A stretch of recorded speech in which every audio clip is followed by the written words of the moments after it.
Bienvenue dans ce 10e épisode de Neuroéveil, votre chaîne de retour à soi, de transformation profonde et de conscience de soi.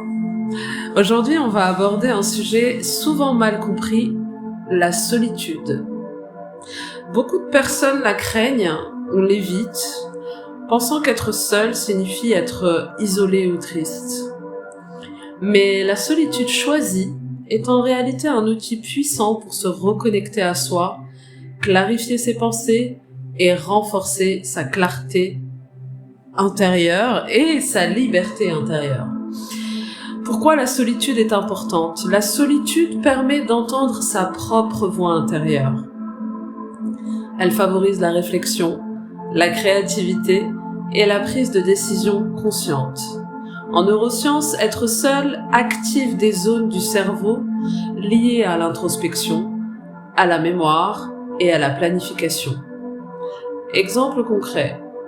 Passe 20 minutes seul avec toi-même chaque jour peut clairement améliorer la clarté mentale, réduire ton stress et augmenter ton intuition. Quelles sont les conséquences de fuir la solitude ? Les conséquences sont simples.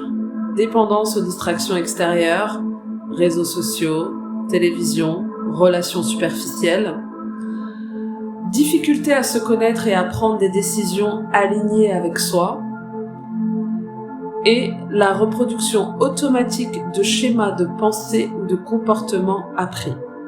En bref, fuir la solitude, c'est fuir la rencontre avec soi-même et donc freiner sa croissance personnelle.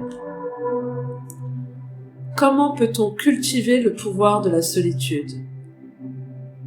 1. Commencer petit. 5 à 10 minutes par jour, sans téléphone, sans musique, juste toi et tes pensées.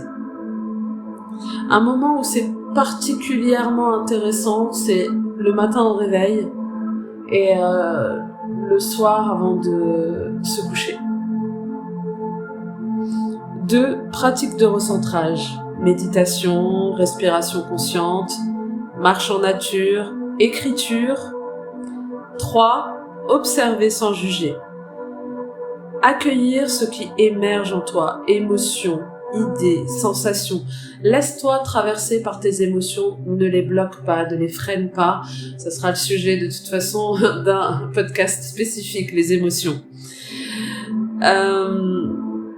La solitude n'est pas le vide, c'est un espace de rencontre avec soi. 4. Se reconnecter avec ses valeurs et ses objectifs. Utiliser ce temps pour clarifier ce que tu veux vraiment dans ta vie. Enfin, fais émerger des décisions et des choix qui sont alignés avec ton être profond. La solitude n'est pas une absence, mais une puissance intérieure.